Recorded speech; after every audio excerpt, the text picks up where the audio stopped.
শহীদ যারা মারা যায় শহীদদেরকে তোমরা মরা বলিও না। আল্লাহ তাআলা বলেন শহীদদেরকে তোমরা কেউ মরণ বলিও না, শহীদেরা মারা যায় না।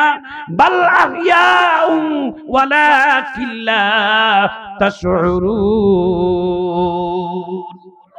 এরে মুসলমান ভাইয়েরা, এরে মায়ের জাতিরা, শুনে নাও রে মা, যারা শহীদ হয় তাদের সম্মানের জিম্মাদার আমার আল্লাহ নিজেই নিয়ে নেয়।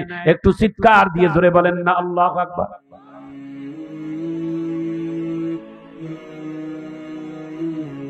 চোখের পানি মুছতেছে, তাহলে তো আমি আর শহীদের মা হতে পারলাম না। ইয়া রাসূলুল্লাহ, আমার একটা কথা রাখবেন? বলে বলো। বলে আমি জানি। শোনার পর জোরে আল্লাহু আকবার বলবেন। আল্লাহ রাসূলের মহিলাটা সামনে বলতেছে, ইয়া রাসূলুল্লাহ, আমি জানি আমার ছেলেটা যুদ্ধ করতে পারবে না, আমার ছেলেটা তরবারিও চালাইতে পারবে না, বরং আপনার ক্ষতি হবে এটাও জানি। তবে আমার মায়ের যে মনের তামান্না, তবে একটা কাজ আপনি করতে পারেন। বলে কি?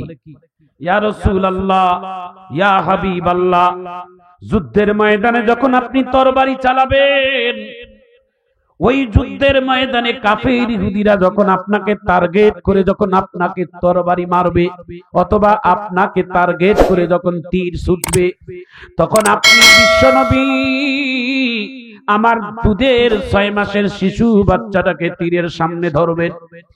আপনার ঢাল হিসেবে আপনার কি ঢালের প্রয়োজন হয় না গো নবী যুদ্ধের ময়দানে? কয় হ্যাঁ। বলে আমার দুধের শিশু বাচ্চাটাকে ঢালের মতো তরবারির সামনে ধরবে, আমার সন্তানটার গোটা তরবারির আঘাতে আমার সন্তানটা শহীদ হয়ে যাক, রক্ত ঝরে যাক, আমার মায়ের দুঃখ নাই, রহমাতুল লিল আলামিনের শরীরে যেন আঘাত কোনো না আসে। সুবহানাল্লাহ, একটু জোরে কর। নবীর প্রতি তার কি ভালোবাসার, কি প্রেম ছিল, একটু চিৎকার দিয়ে ধরে কোন আল্লাহু আকবার। শহীদের মা হতে চাইছে, এই মা একজন আলেমের মা হইও। আমিন কর। শহীদের মা হওয়ার জন্য কত ক্যাপাসিটি করতেছেন আল্লাহ রাসূলের কাছে, একটু সুবহানাল্লাহ বলে। এরে ইয়া রাসূলুল্লাহ, আপনি যদি চান এই বাচ্চাটাকে আমি আপনাকে যুদ্ধের ময়দানে ঢাল হিসেবে আপনি দিয়ে দেব। সুবহানাল্লাহ। বিশ্ব নবী ডাক দিয়ে বলে, এ মদিনার মা, তুমি যে আমি নবীকে ভালোবাসো, আমি একেবারে প্রমাণ পেয়েছি। যা তোমার সন্তানকে এই যুদ্ধের ময়দানে দেওয়ার দরকার নাই, আপনি নিয়ত করে ফেলছেন, আল্লাহর কাছে কবুল হয়েছে। তোমার সন্তান যদি বড় হয়, আমি দোয়া করলাম আল্লাহ যেন সৈনিক হিসেবে, শহীদ হিসেবে তোমার সন্তানকে কবুল করে। যদি তোমার সন্তান যুদ্ধ না করে তার আগে মারা যায়, আল্লাহ যেন শহীদের কাতারে তোমাকে এবং তোমার সন্তানকে দাঁড় করাই দেয়। সুবহানাল্লাহ। এক নাম্বার হলো শহীদের মা। শহীদের মাকে আল্লাহ তাআলা বিনা হিসেবে জান্নাত দিবেন। একটা শহীদ জান্নাতে যাবে, তার পাশাপাশি 70 জন জাহান্নামীকে সুপারিশ করার যোগ্যতা রাখবে একজন শহীদ। সুবহানাল্লাহ, একটু জোরে বলবেন না? আল্লাহ রাস্তায় যারা জীবন দেয়, আল্লাহ রাস্তায় যারা জীবন দেয়, এই মুসলমান, তোমরা আমরা জীবন দেই নিজের জমি রক্ষার জন্য, নিজের নিজের দাম্পত্য, নিজের গম্ভীর্য, নিজের শক্তিকে প্রয়োগ করার জন্য, জমি জমা দখলের জন্য। কিন্তু আল্লাহর দিন কায়েমের জন্য যারা জীবন দেয়, তারা হাসতে হাসতে মৃত্যুবরণ করে। তার প্রমাণ আপনারা কিছুদিন আগে দেখেছেন, মরহুম আল্লামা দেলওয়ার হোসেন সাঈদী জালিমের জেলখানায় যখন মারা গেলেন, আল্লাহু আকবার, তার মৃত্যুর মুখটা যারা দেখেছেন তারা প্রমাণ পেয়েছেন যে এটা সত্যিকার ঈমানের লক্ষণ, এটা শহীদের মর্যাদা আল্লাহ তাকে দান করেন। আমিন বলে। কিভাবে সম্ভব একটা মানুষের এতদিন জেল কাটার পর এত সুন্দর নুরানি চেহারা, তাও আবার মুস্কি হাসি মৃত্যুর সময়? সুবহানাল্লাহ, একটু জোরে বলবেন না? সারা জীবন এই লোকটা কোরআনের পক্ষে কথা বলেছে, বাতিলের বিপক্ষে কথা বলেছে, জীবন দিয়েছে, তবুও জালিমের কাছে, জুলুমের কাছে, কোন বেঈমানের কাছে মাথা নত করে নাই। এমন আল্লাহওয়ালা মানুষ 2-4টা বাংলার জমিনে আছেই তো। বাংলাদেশে এত বড় রহমত, একটু চিৎকার দিয়ে ধরে বলুন ঠিক।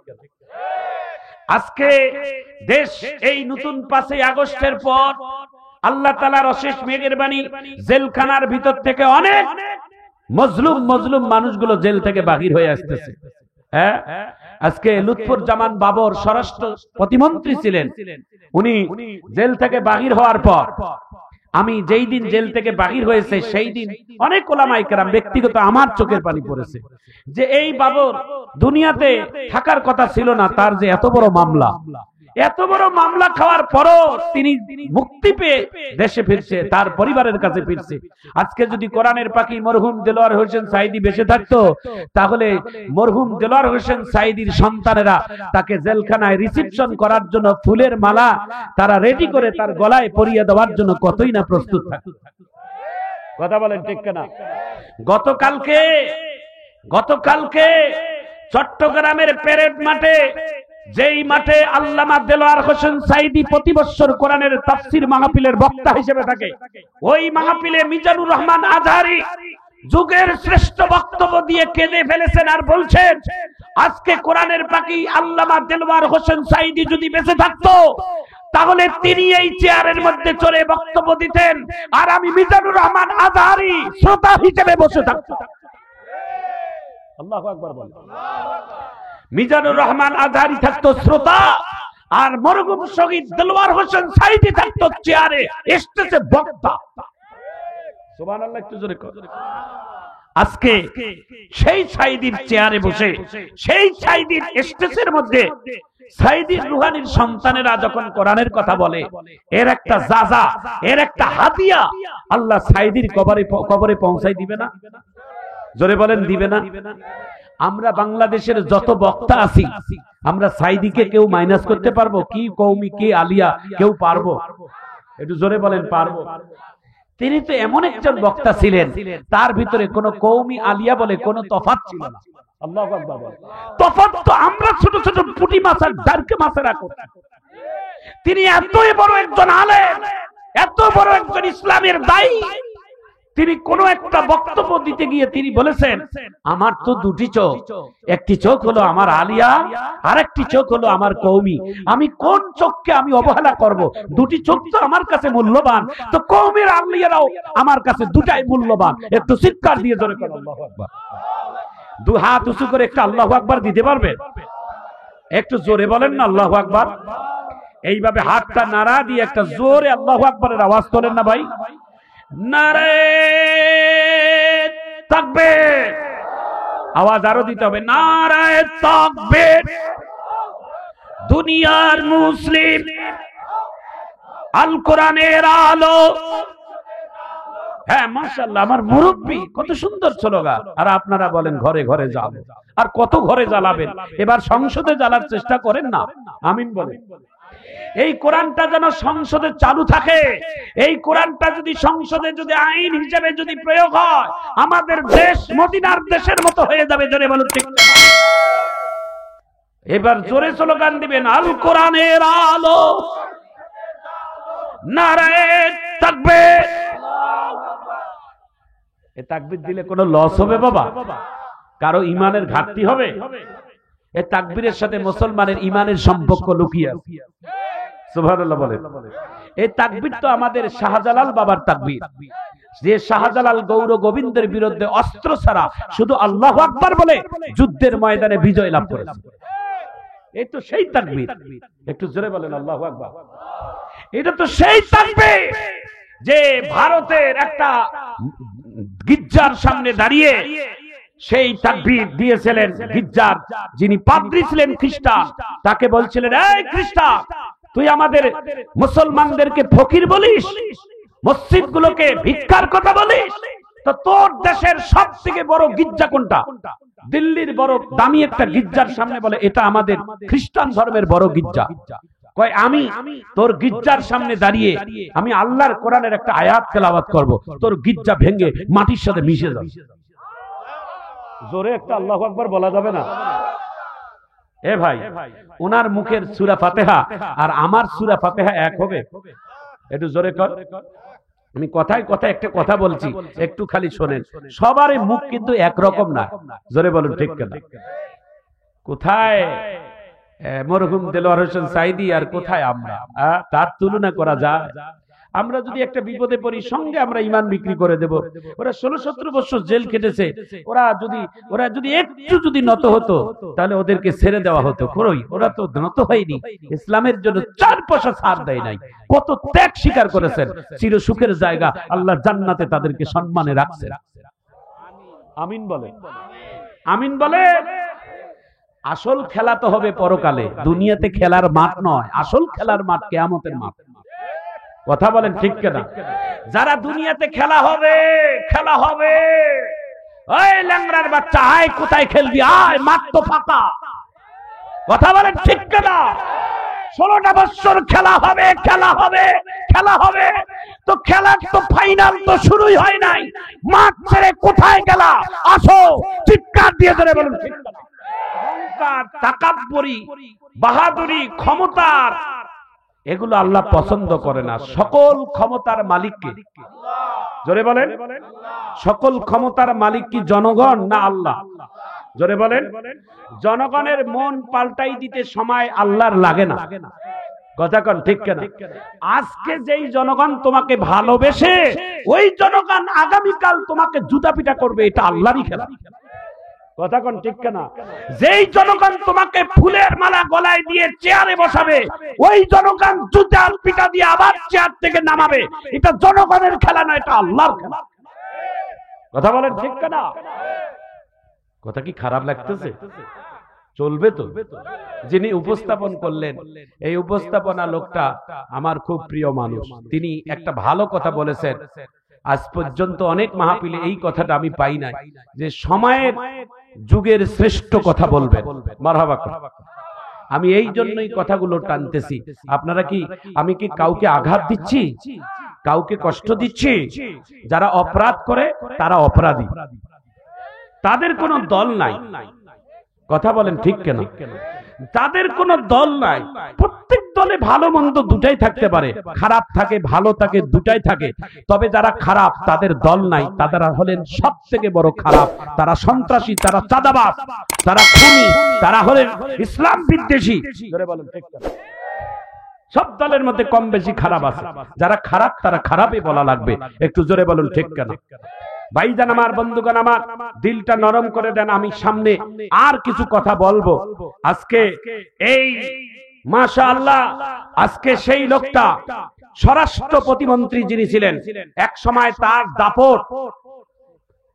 দাপট ছিলেন একটা ভয়াবহ দাপট।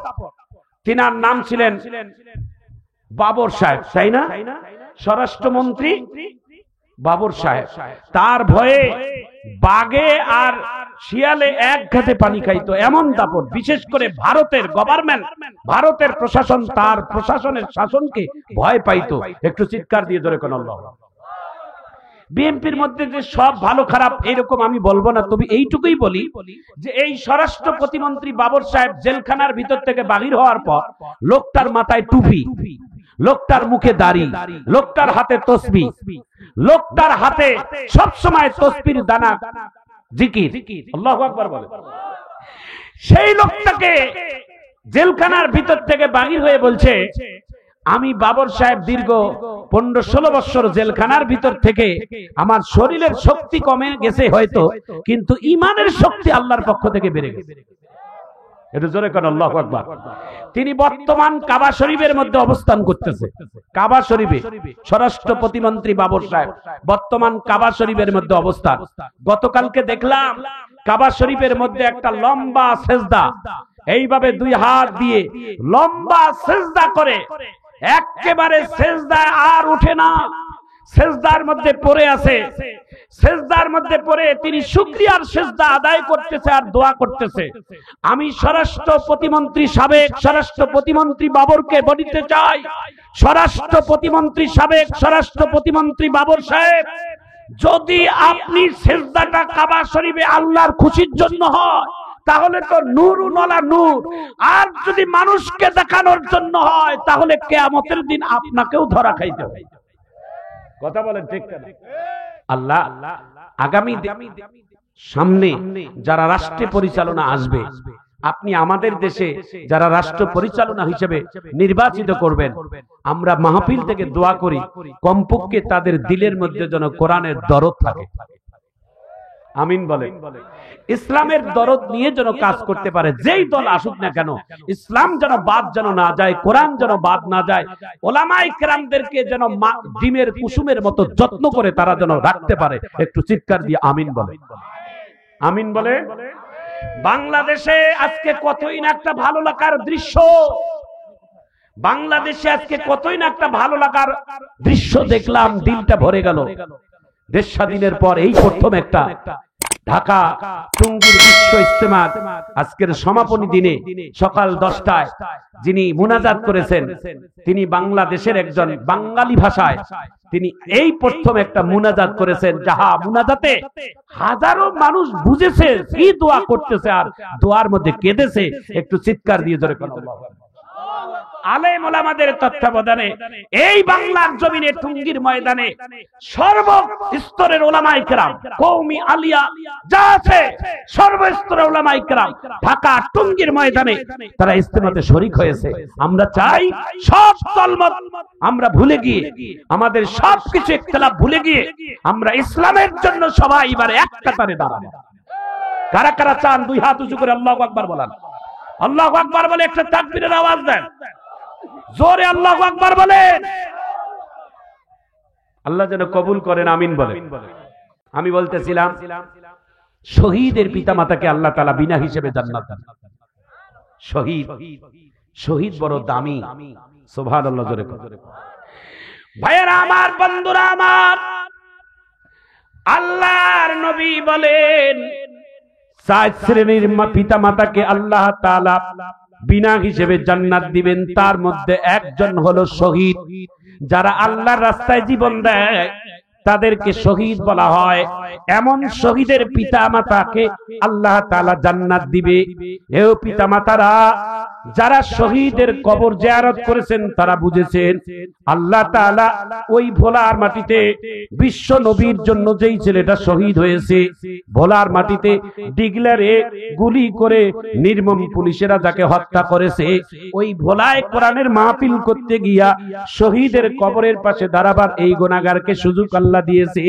শহীদের কবরে দাঁড়িয়ে যখন একটা সালাম দিয়ে একবার সূরা ফাতিহা, 3 বার সূরা ইখলাস পড়ে কিছুক্ষণ দাঁড়িয়ে থাকলাম, কি যে তৃপ্তি, কি যে আনন্দ অনুভূতি আমি পেয়েছি এটা মুখে বলাইতে পারবো না। মনে হয় আল্লাহ তাআলা জান্নাতি বাতাস আমার শরীরে ছিটাচ্ছে। মনে হয় আরো কিছু সময় শহীদের কবরের পাশে দাঁড়িয়ে থেকে একটু দাঁড়িয়ে দাঁড়িয়ে কবর জিয়ারত করি। একটু চিৎকার দিয়ে জোরে বলা যায় না আল্লাহু আকবার। শহীদ যারা মারা যায় শহীদদেরকে তোমরা মরা বলিও না। আল্লাহ তাআলা বলেন শহীদদেরকে তোমরা কেউ মরণ বলিও না। শহীদেরা মারা যায় না, বাল আহইয়াউম ওয়ালাকিন লা তাশউরুন। এরে মুসলমান ভাইয়েরা, এরে মায়ের জাতিরা, শুনে নাও রে মা, যারা শহীদ হয় তাদের সম্মানের জিম্মাদার আমার আল্লাহ নিজেই নিয়ে নেয়। একটু চিৎকার দিয়ে জোরে বলেন না আল্লাহু আকবার। মতার যুদ্ধে আল্লাহ নবী 3 জনকে সেনাপতি হিসেবে বেছে নিয়েছেন, যার মধ্যে নিজের পালিত সন্তান একজন ছিলেন। যিনি নিজের পালিত সন্তান ছিলেন, আল্লাহর নবী ডাক দিয়ে বলেন, এই সেনাপতি 3 জন, আমি তোমাদেরকে 3 জন নির্বাচিত করেছি, যাও যাও পরিবারের কাছ থেকে শেষ বিদায় নিয়ে আসো। আল্লাহর নবীর পালিত সন্তান ডাক দিয়ে বলে, না গো নবী না, আমাকে আর ঘরে যাওয়া লাগবে না। আপনি যে সিদ্ধান্ত দিয়েছেন আমার ঘর মসজিদে নববীর পাশে, আয়েশা সিদ্দিকা আমার মা শুনতে পেরেছে, অনুমোদন হয়েছে, আর আপনি আমার বাবা, আর অনুমোদনের দরকার নাই। নবীর আর একজন সাহাবী চলে গেলেন বাড়িতে। প্রথম বিবাহ করার পর বাসর ঘরে স্ত্রীকে বসাই রেখে আল্লাহর নবীর ডাক শুনেছে। স্ত্রীর মুখটা না দেখে আল্লাহর নবীর ডাকে সাড়া দেওয়ার জন্য আল্লাহর নবীর দরবারে চলে গেছে। যুদ্ধের ময়দানে আল্লাহর নবী থেকে হাত তুলাইছে, ডাক দিয়ে বলে, যাও তুমি কি আজকেই বিবাহ করছো? বলে হ্যাঁ। বলে একটু শেষবারের মতো বিদায় নিয়ে আসো। একটু চিৎকার দিয়ে জোরে বলা যায় না আল্লাহু আকবার।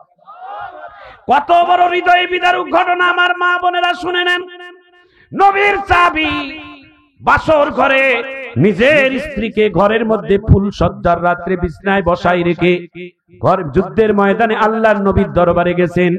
আল্লাহ রসুলের দরবার থেকে ঘরের মধ্যে এসে ডাক দিয়ে বলে, ওগো ঘরের বিবি, আমি ঘরের ভিতরে ঢুকবো না, তুমি একটু দরজা খুলে আমাকে তরবারিটা আমার হাতে দিয়ে দাও। একটু চিৎকার দিয়ে জোরে বলা যায় না আল্লাহু আকবার।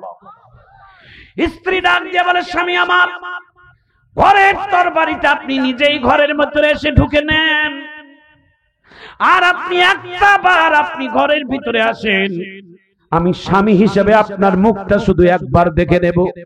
বলে কেন?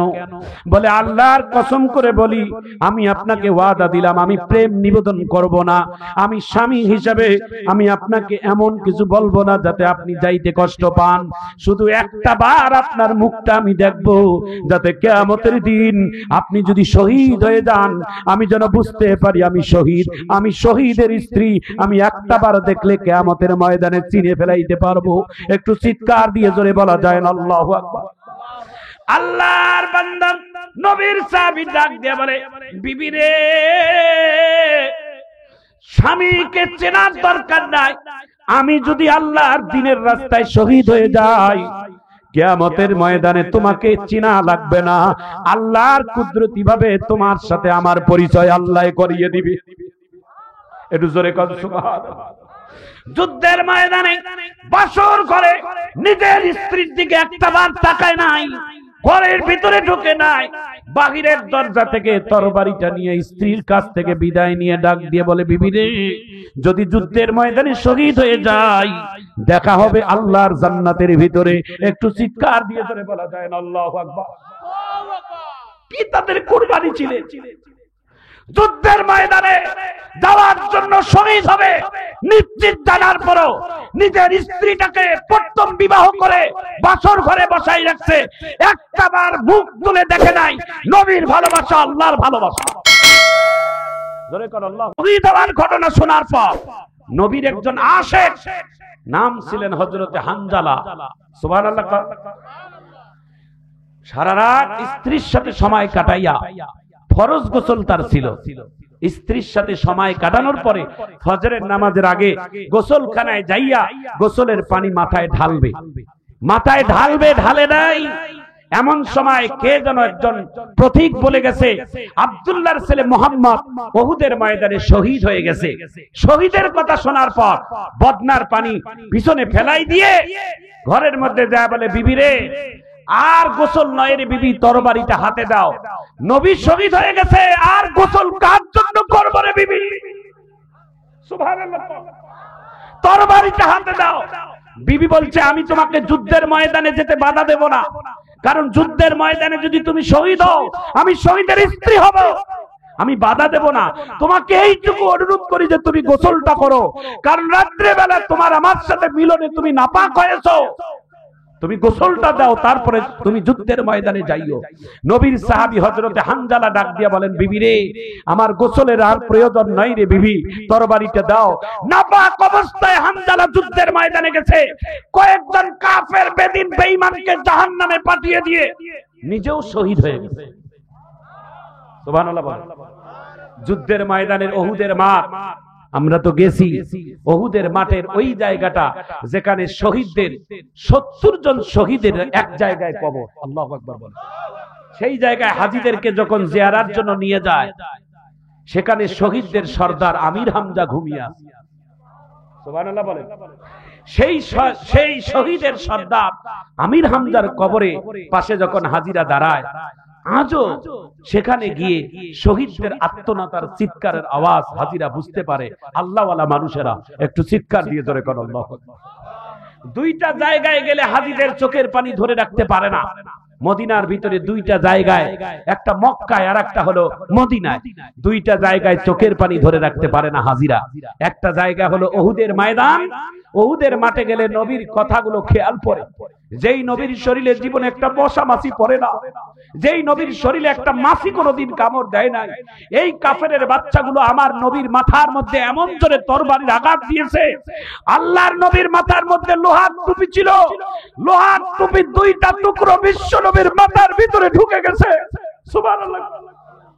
বিশ্ব নবীর দুইটা দাঁত দুনিয়ার জমিনে জ্যান্ত নবীর দাঁত পড়ে গেছে। আল্লাহর নবীকে রক্ত পড়া অবস্থায় একজন সাহাবী পাথরের মধ্যে নিয়ে যায় শোয়াই রাখছিলেন। আল্লাহর নবী ডাক দিয়ে বলে, এই মদিনার সাহাবীরা, তোমরা যুদ্ধের ময়দানে যাও, আমাকে নিয়ে তোমাকে টেনশন করা লাগবে না। যেই পাথরের মধ্যে তোমরা শোয়াই রাখছো, ওই পাথরও আমার খেদমতদার হয়ে গেছে। সুবহানাল্লাহ। আজও ওই পাথরটা একটা সৌদি সরকার একটা চিহ্ন দিয়ে রাখছে উহুদের ময়দানে। পাথরটা পর্যন্ত নবীর জন্য তুলার বিছনা হয়ে গেছে। পাথরও তো আমার নবীকে ভালোবাসে, পাহাড় আমার নবীকে ভালোবাসে, গাছপালা আমার নবীকে ভালোবাসে। এই মুসলমান, আমরা মুসলমান কেন ভালোবাসতে পারি না? কথা বলেন ঠিক না?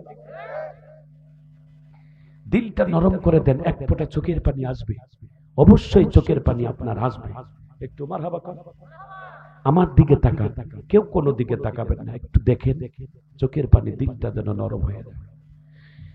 বিশ্ব নবী উহুদের ময়দান যখন শান্ত হয়ে গেল, আল্লাহর নবী রক্তাক্ত অবস্থায় নবী ডাক দিয়ে বলেন, সাহাবীরা রে, যারা শহীদ হয়ে গেছেন তাদের লাশগুলো তোমরা এক জায়গায় নিয়ে আসো। আমি রহমাতুল লিল আলামিন সবার মুখগুলো এক নজরে দেখতে চাই। একটু জোরে কর সুবহানাল্লাহ। এই সাউন্ডটা একটু বাড়া, বক্সের সাউন্ডটা বাড়া।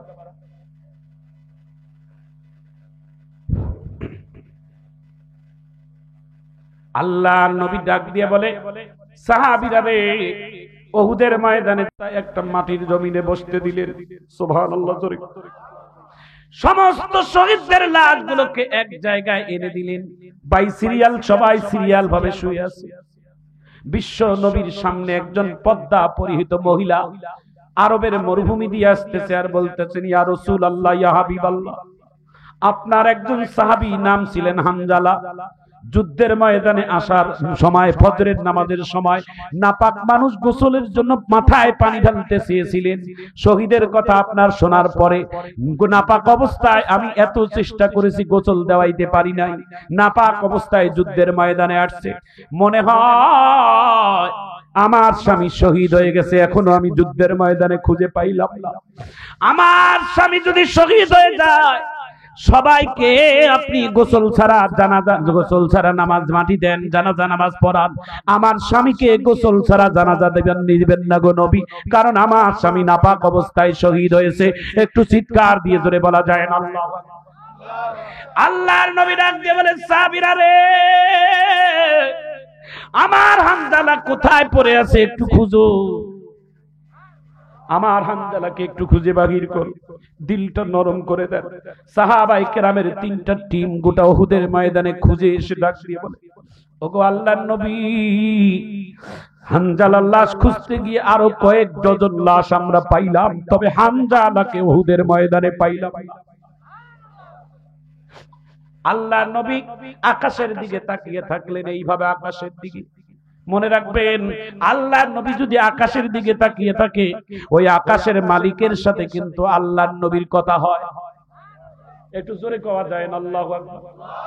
আল্লাহর নবী আকাশের দিকে তাকিয়ে ডাক দিয়ে বলেন, আল্লাহ,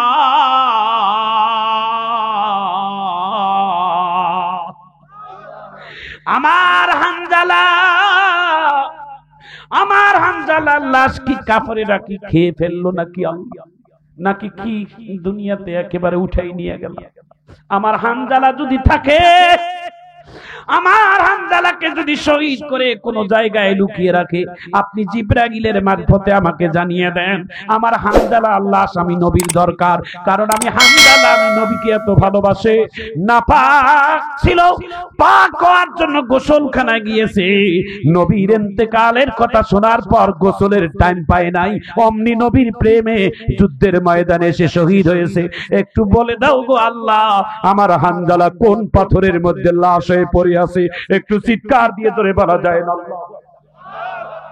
আল্লাহ তাআলা জিবরাইলকে ডাক দিয়ে বলে, জিবরাইল আমার বন্ধুকে শান্ত হতে বলো, আমার বন্ধুকে একটু আকাশের দিকে তাকিয়ে থাকতে বলো। আমার বন্ধু যেন আকাশের দিকে তাকিয়ে থাকে আর দেখে, এ জিবরাইল, আমার বন্ধুর আশিক হানজালা নাপাক অবস্থায় নবীর প্রেম নিয়ে যুদ্ধের ময়দানে এসে শহীদ হয়েছে। আমি আল্লাহও চাই না যে আমার হানজালা নাপাক অবস্থায় কবরে যাও। এই জন্য সমস্ত শহীদের লাশ শহীদের মাটিতে স্পষ্ট করে পড়ে আসে। হানজালা শহীদ হওয়ার পর তার লাশটা আমি আল্লাহ তাআলা কুদরতি ভাবে আসমানে উঠাই নিয়ে, আরে জিবরাইল, সমস্ত শহীদের লাশ জমিনের মধ্যে পড়ে আছে, আর আমার হানজালা বান্দা আমার নবীর আসে, তার লাশটা আমি আসমানে উঠাইয়া জান্নাতি পানি দিয়ে আল্লাহর ফেরেশতার মাধ্যম দিয়ে গোসলের ব্যবস্থা করাচ্ছি। আল্লাহর নবী ডাক দিয়ে বলে, এই সাহাবীরা, কে কোথায় আছো, আসো। আল্লাহর নবী ডাক দিয়ে বলে, হানজালাকে খোঁজার দরকার নাই। কেন গো নবী? বলে, হানজালা জায়গা মতো আল্লাহ রাখছে, কিছুক্ষণের মধ্যে হানজালাকে তোমরা পেয়ে যাবা। কিছুক্ষণ পরে হানজালা আল্লাহ যখন জমিনের মধ্যে পড়লেন, আল্লাহর নবী টেস্ট করার জন্য, দেখার জন্য হানজালার লাশের কাছে গেলেন। হানজালার মরণের কাপড়, মুখের কাপড়টা খুলে বিশ্ব নবী তাকিয়ে দেখে হানজালার মুখ থেকে পানি টপ টপ করে পড়ে দাড়ি বেয়ে বেয়ে উহুদের ময়দানে পানির স্পষ্ট করতেছে। আল্লাহর নবীর বরকতি হাত হানজালার মুখের দাড়ির মুখের পানিটা এইভাবে হাতে নিয়া বিশ্ব নবী নিজেই আহত মানুষ, রক্তাক্ত মানুষ, হানজালার পানির মধ্যে এইভাবে চুমু খেয়ে বলে, এরে হানজালা, তোর কত বড় দাম আল্লাহর কাছে বেড়ে গেছে রে হানজালা। দুনিয়াতে জান্নাতে যাওয়ার আগে জান্নাতি পানি দিয়ে তারপরে গোসল দিয়ে আল্লাহ জান্নাতে ঢুকায়, আর তুই হানজালা কত বড় ভাগ্য, আমি নবীর মহব্বতের কারণে, আমি রাসূলের মহব্বতে অন্তরের মধ্যে ধারণ করার কারণে আল্লাহ তোমাকে এমন ভাবে শহীদ হিসেবে গোসল করেছে রে হানজালা। আল্লাহর জান্নাতে যাওয়ার আগে তোমাকে জান্নাতি পানি দিয়ে গোসলের দায়িত্ব আল্লাহ নিজেই নিয়েছে। একটু হাত তুলে আল্লাহু আকবার বলেন না কেন? আরো জোরে বলেন আল্লাহু আকবার।